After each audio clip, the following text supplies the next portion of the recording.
মাথাভাঙা নজরুল সদনে তৃণমূল ছাত্র পরিষদের পক্ষ থেকে নরেন চন্দ্র দত্তের স্মরণ সভা অনুষ্ঠিত হলো।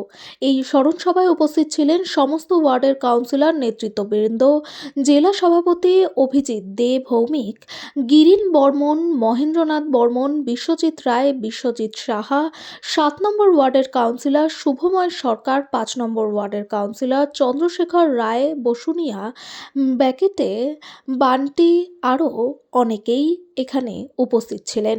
অনির্বাণ ও টিয়াঙ্কুর ভট্টাচার্য আরও অনেকেই এই মঞ্চে উপস্থিত ছিলেন। নরেন চন্দ্রের মা এবং ওই মঞ্চে উপস্থিত ছিলেন অঙ্কিতা অধিকারী সহ অনেকেই।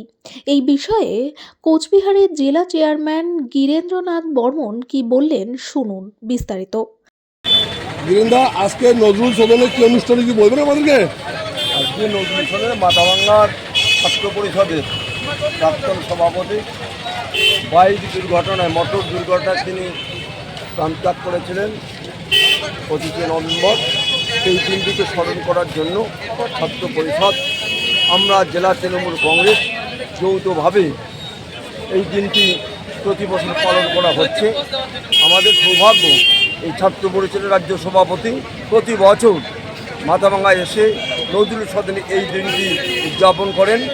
স্মরণ সভাটি আজকেও স্মরণ সভার সাথে সাথে যাতে সমাজের আর কোনো যুবকের অতিরিক্ত জোরে বাইক দুর্ঘটনা, মোটর দুর্ঘটনা চালানোর পরে যাতে প্রাণত্যাগ না করেন, তার জন্য একটা সচেতনমূলক নাটকও করা হচ্ছে।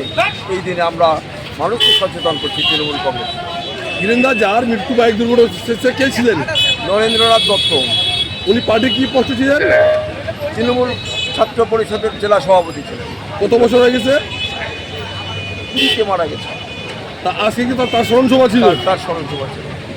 তাদের পরিবারের সাথে কথা হচ্ছে আপনাদের? তার পরিবেশের কথা হয়েছে। আমরা দল তার পরিবারের পাশে আছি, যত রকম সাহায্য করে তা আমরা করতেছি। ধন্যবাদ গিরিন্দা আপনাকে।